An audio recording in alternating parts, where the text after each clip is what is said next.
Now there is a big confusion between the R7 and R8 camera. कौन सा camera purchase करें, इसको लेके कई सारे मेरे पास कमेंट्स आ रहे हैं जब से R8 कैमरे की अनाउंसमेंट हुई है।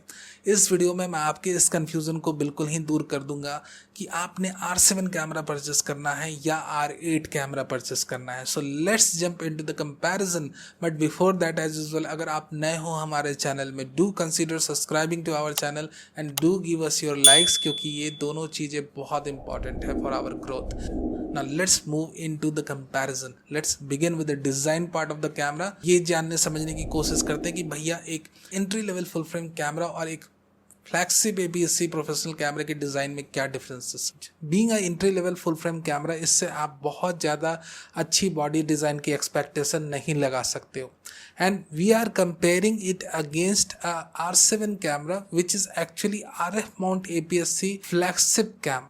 तो आपने समझना है कि आप एक APS-C फ्लैगशिप कैमरे के साथ कंपेयर कर रहे हो एक एंट्री लेवल फुल फ्रेम कैमरे को। So what you will see the major differences between the two. दोनों ही कैनन ने बनाए तो भैया हैंड ग्रिप वगैरह चीज़ों में आपने इश्यूज नहीं फेस होगी, but the issue that you will going to be face in the controls, of course R7 में आपको एक्सटेंसिव मैनुअल कंट्रोल्स मिलेंगे। Battery life, of course the R8 camera is using the entry level cameras battery, the LPE7। Now again after that अगर आप card की placements को देखो, आपके dual card slots आप आराम से साइड में लगा सकते हो R7 कैमरे के, not in the case of the R8 camera. So you have to understand this कि R8 is a entry level camera and think that way. Do not expect कि आपको R7 जैसी बॉडी डिज़ाइन मिलेगी।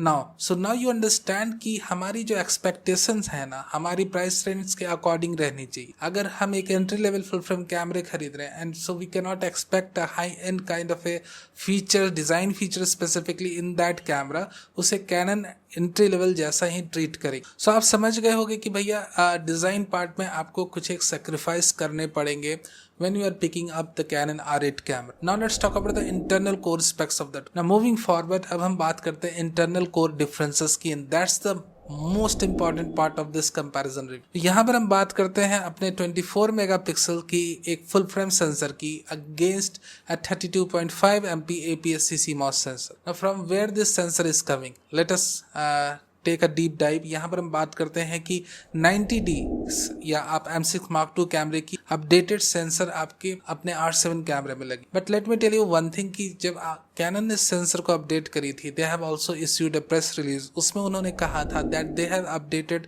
The micro lens structure of this particular sensor to optimise with the RF mount. They didn't updated the read out structure, read out speed of this sensor. तो जो आपकी जो read out speed थी अपने R7 कैमरे की after it's announcement, it is somewhere around 32.2 millisecond. Now let's compare it with the Canon R8 camera sensor. देखो उसके पहले हम थोड़ा R6 के बारे में बात करें। R6 कैमरा अनाउंस तो हुआ था, काफ़ी अच्छी ब्रस्ट स्पीड भी थी लगभग 20 FPS की, बट द थिंग वाज इसकी जो रीड आउट स्पीड थी which was somewhere around 30 millisecond. तो इसको लेके प्रोफेशनल्स ने काफ़ी बातें करी थी कि the rolling shutter effect is visible at the electronic burst mode of the camera. Canon ने क्या करा था कि भैया जैसे वो प्रोफेशनल्स की फीडबैक को लेके सेंसर को अपडेट करते हैं, उसी हिसाब से उन्होंने R6 Mark II कैमरे की सेंसर को अपडेट करा इस पर ही। और यहाँ पर जो इनका मेजर अपडेट था वो रीड आउट स्पीड को लेके। Now they have not only improve the resolution, इन्होंने रीड आउट स्पीड को इम्प्रूव करा। जो अपने R6 कैमरे में नियर अबाउट 30 मिलीसेकेंड की थी, वो अब अपने R6 Mark II कैमरे में 50 मिलीसेकेंड के आसपास पहुंचा दी, यानी कि हाफ से भी ज़्यादा रिड्यूस कर दी अपनी रीड आउट स्पीड को।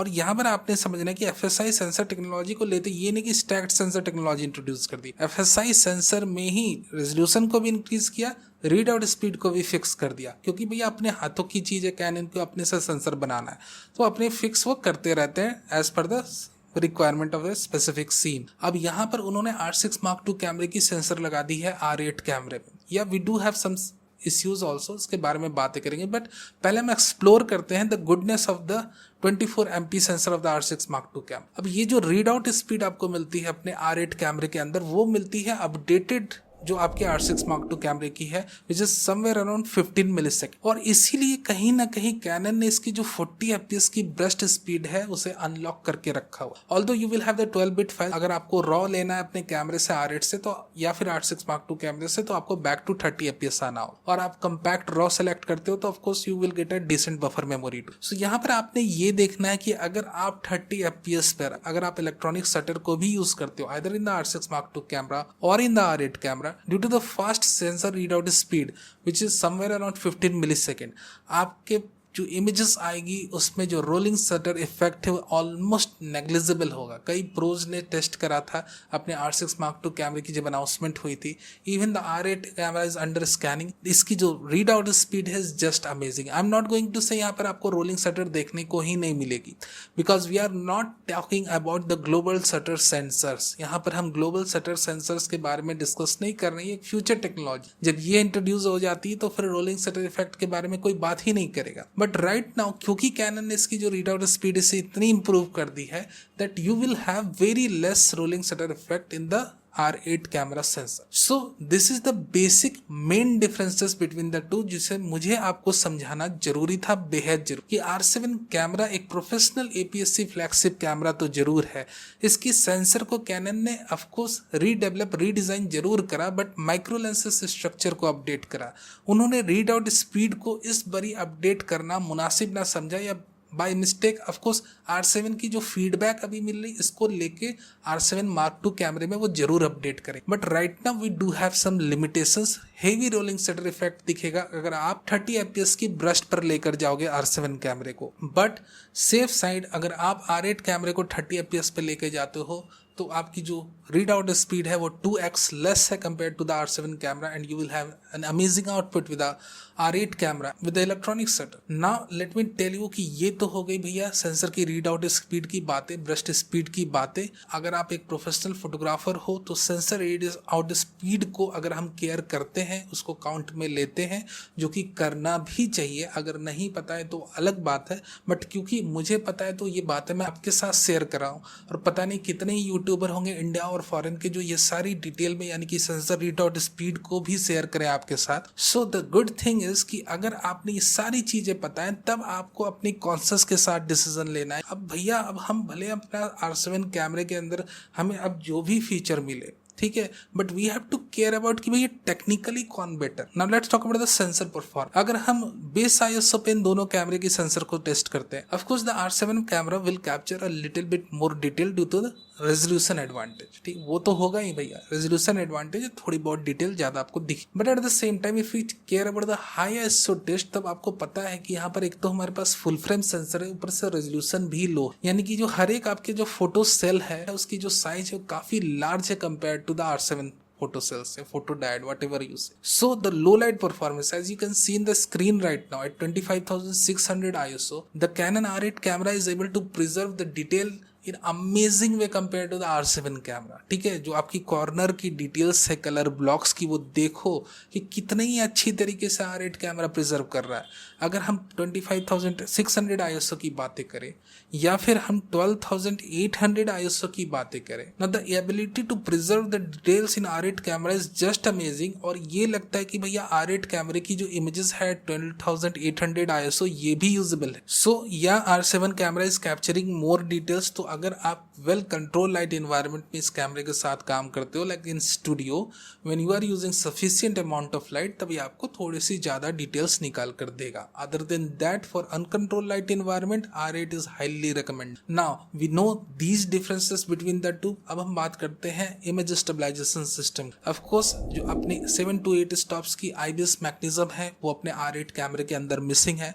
Why they have reduced? Of course to save the production line cost, क्योंकि बाकी सारी स्पेक्स तो आपको R6 Mark II कैमरे की मिल रही है। So क्या ये जो IBIS मैकेनिज्म है ये आपको इफेक्ट करेगा? ये सवाल एक्चुअली आपको खुद से पूछना है। क्योंकि देखो अगर जूम लेंसेज परचेस करते हो 100 to 400 mm की या 100 to 500 mm की, the lenses do have 4 to 5 stops, even 5.5 stops of optical image stabilization system. So you have to ask yourself कि अगर हमारी लेंसेज में ऑलरेडी 4 to 5 स्टॉप्स की या 5.5 स्टॉप्स की OIS मिल रही है, तो क्या हमें बॉडी के अंदर आईज चाहिए? अगर आपको लगता है कि भैया IBS इतना बड़ा फैक्टर है कि आप सेंसर साइज को सेक्रीफाइस कर सकते हो, आप लो लाइट परफॉर्मेंस को सेक्रीफाइस कर सकते हो, आप डायनेमिक रेंज को सेक्रीफाइस कर सकते हो, इन सारे चीज को सेक्रीफाइस करते हुए आप एक स्लोअर रीड आउट वाला सेंसर को ऑप्ट करते हो जिसमें कि आपको हेवी रोलिंग शटर इफेक्ट्स दिखेगी अपने इलेक्ट्रॉनिक शटर मोड में, then you can have this. Now let's talk about the shutter. अब शटर की भी बातें कर लेते हैं. यहाँ पर कैनन ने electronic first curtain shutter या फ्रंट कट इन शटर को रखा है अपने R8 कैमरे में, और फुल इलेक्ट्रॉनिक मोड की shutter. Now as we know the biggest problem we face while using the electronic first curtain shutter, जब आप हायर शटर स्पीड पर स्पेसिफिकली पोर्ट्रेट्स ले रहे हो, स्पेसिफिकली जब आपकी बैकग्राउंड ब्लर जो है स्क्रीन में काफी ज्यादा एरिया को कवर करी हुई है, in that very specific moment bokeh की क्वालिटी जो रहती है अपने electronic first curtain shutter की उतनी उम्दा नहीं रहती. In that specific moment, very specific moment, we recommend mechanical shutter. अब इसका उपाय क्या है? As I have recommended in my previous videos that if you are working in a daylight condition, जहां पर आपकी जो सनलाइट है वो काफी ज्यादा है, and even shooting at base ISO, you have to keep your shutter speed higher, क्योंकि आप ब्राइट अपर्चर बेस्ड लेंसेज के साथ काम कर रहे हो. In that very specific case I would highly recommend to use ND filters, क्योंकि ND filters जो रहेंगे वो आपके शटर स्पीड को काफी ज्यादा मिनिमाइज और अपने फ्रेमवर्क के अंदर ले आएंगे, जिसके साथ आप काफी अच्छी इमेजेस निकाल सकते हो if you are into fashion portrait photograph. Wildlife photography की बातें करें तो क्योंकि अपने R8 कैमरे की सेंसर रीड आउट स्पीड काफी तेज है, what I would personally recommend you कि अगर आपने वाइल्ड लाइफ और स्पोर्ट्स करना ही तो R8 कैमरे की 30 FPS की ब्रस्ट मोड को सिलेक्ट करो, कंपैक्ट रॉ फाइल्स को सिलेक्ट करो, और लेटर ऑन अपने कंप्यूटर में आराम से लाइट रूम्स में इसकी प्रीसेट्स लगाकर एडिट करनी. यहाँ पर ये बातें हो गई फोटोग्राफर के लिए. मैं रिकमेंड करूंगा that you should go with the R8 without putting your second thought in your brain कि भैया मुझे R7 परचेस करना है. Now the next big thing is the video quality or video performance of both the camera. Now let's talk about the 4K video recording mode of the camera. दोनों ही कैमरे 4:2 10 bit internally record करते हैं, but जब हम 4K 60 FPS की बात करते हैं तो यहाँ पर कैनन का R7 camera pixel binning algorithm को यूज करता है. Camera do record without any kind of a significant crop, but क्योंकि हायर रेजोल्यूशन सेंसर है, रीड आउट स्पीड इसकी स्लो है R7 कैमरे की, तो 4K 60 FPS जब आप इससे रिकॉर्ड करते हो it uses pixel binning algorithm. Now when you are using the R8 camera, क्योंकि इसकी सेंसर रीड आउट स्पीड भी फास्ट है, the camera uses entire sensor, the entire 24 MP sensor to generate your 4K 60 FPS data. So more और less अगर हम video resolution and quality की बात करें तो कैनन का R8 कैमरा एक सुपीरियर कैमरा अपने एडवांस सेंसर और इमेज प्रोसेसर के साथ. तो यहाँ पर मेरी आपको यही रिकमेंडेशन रहेगी दैट मोर और less if you are into content creation और सिनेमाटोग्राफी और वीडियो वर्क, और आप फोटोग्राफर हो, you should go with the R8 camera now. So this was the comparison today. I hope you like it. Video अच्छा लगा हो तो like करना नहीं भूलना, नए हो तो सब्सक्राइब भी कर लो for future updates live in the universe.